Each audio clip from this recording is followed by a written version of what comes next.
रायगडच्या महाडमधील राष्ट्रवादी शिवसेना कार्यकर्त्यांचं हाणामारी प्रकरण जे होतं त्यावर विकास गोगावले आणि महेश गोगावलेंना अद्यापही अटक का नाही असा सवाल उच्च न्यायालयानं रायगड पोलिसांना उपस्थित केलेला आहे, विचारलेला आहे। विकास गोगावले हे मंत्री भरत गोगावले यांचे पुत्र आहेत। कॅबिनेट मंत्र्यांचे नातेवाईक असल्यामुळे तुम्ही मागील 1.5 महिन्यांपासून आरोपींना अटक करत नाहीत का, असे ताशेरे सुद्धा कोर्टाने पोलिसांवर ओढलेले आहेत। रायगडमधील महाडमधील राष्ट्रवादी शिवसेना कार्यकर्त्यांचं हाणामारी प्रकरण होतं आणि त्यावर उच्च न्यायालयानं रायगड पोलिसांना असे सवाल उपस्थित केलेले आहेत। विकास गोगावले आणि महेश गोगावले यांना अजूनही अटक का केली नाही असा सवाल सुद्धा त्यांनी विचारलाय।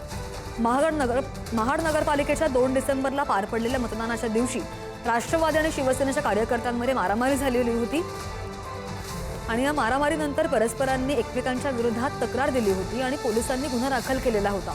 त्या संदर्भात आणखी जाणून घेणार आमचे प्रतिनिधी नंदकिशोर आपल्या सोबत आहेत। नंदकिशोर, कारवाई व्हायला का विलंब झाला या संदर्भात पोलिसांकडून काही स्पष्टीकरण आलंय का? नक्कीच पोलिसांकडून अधिकृतरित्या कोणतेही स्पष्टीकरण नाही। मात्र या संदर्भात खरं तर कोर्टाने पोलिसांवरती ताशेरे ओढलेले आपल्याला पाहायला मिळत आहेत। भरत गोगावले जे मंत्री आहेत त्यांचे पुत्र आहेत विकास गोगावले आणि पुतणे महेश गोगावले यांना पोलिसांनी अद्याप अटक का केली नाही असा सवाल जो आहे तो उच्च न्यायालयानं विचारलेला आपल्याला पाहायला मिळतं।